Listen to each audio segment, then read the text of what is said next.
പല ആളുകളും എന്ത് ചെയ്യാറുണ്ട്, മെഡിക്കൽ ഫീൽഡിലേക്ക് താല്പര്യം ഉണ്ടാവും, പക്ഷെ എടുത്തത് ഈ നേരത്തെ പറഞ്ഞ മാതിരി സയൻസ് ബയോസയൻസ് എടുക്കാത്ത വിദ്യാർത്ഥികളുണ്ടാവും.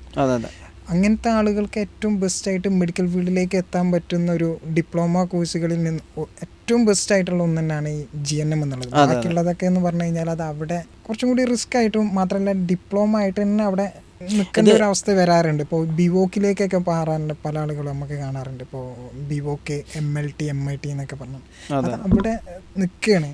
പലതും എനിക്കൊന്ന് ബിവോക്കിനൊന്നും പല ഏരിയകളിലും പല കോഴ്സുകളിലും വാല്യൂ ഇല്ല എന്ന് വേണമെങ്കിൽ പറയാം. അതിലേക്കാണ് നമ്മൾ എന്ത് ചെയ്യുന്നത്, ഈ ഒരു GNMന്റെ ഇമ്പോർട്ടൻസ് നമ്മൾ മനസ്സിലാക്കുക എന്നുള്ളത്. അല്ല, പലപ്പോഴും എന്താ പറയുക, ഇപ്പോൾ ബിവോക്കും പലപ്പോഴും തെറ്റിദ്ധരിപ്പിക്കപ്പെടുന്ന ഒരു കോഴ്സാണ് നമ്മുടെ സമൂഹത്തിൽ. ജോലി കിട്ടുമെന്നാണ് ഇതിൽ പരസ്യത്തിലുണ്ടാവുക. ആക്ച്വലി ജോലി കിട്ടും, പക്ഷെ അതിൻ്റെ സാലറി നോക്കുമ്പോഴാണ് കാര്യങ്ങൾ മനസ്സിലാവുന്നത്.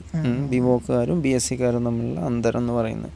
ഈ ബിവോക്കുകാരുടെ ഒരു 4 ഇരട്ടി സാലറി എങ്കിലും BSCക്കാർക്ക് കിട്ടും. പക്ഷെ അതെന്ത് ചെയ്യൂല, ബിവോക്കിൻ്റെ അഡ്മിഷന് മുമ്പ് ഇവിടെ എക്സ്പോസ് ചെയ്യപ്പെടൂല എന്നുള്ളതാണ്. പുറത്തേക്ക് പോകാനുള്ള സാധ്യതകളും കുറവാണ്. ഇല്ല, ഒരിക്കലും പറ്റില്ല. നേരെ മറിച്ച് ഒരു BSc നേഴ്സിംഗ് കഴിഞ്ഞോട്ടെ, അതല്ലെങ്കിൽ ഒരു GNM കഴിഞ്ഞിട്ടുള്ള ആളുകൾക്കാണെങ്കിൽ പുറത്തേക്ക് സാധ്യത കൂടുതലുണ്ട്. അവർക്ക് ഈ IELTS OET ഒക്കെ എഴുതിയതിന് ശേഷം അബ്രോഡ് ആയിക്കോട്ടെ, ഒരുപാട് ഇപ്പോൾ GCC കൺട്രീസിലേക്കായാലും യൂറോപ്യൻ കൺട്രീസിലേക്കാണെങ്കിൽ പോലും നല്ലൊരു സാധ്യത അവിടെ കാണുന്നുണ്ട്. അതെ.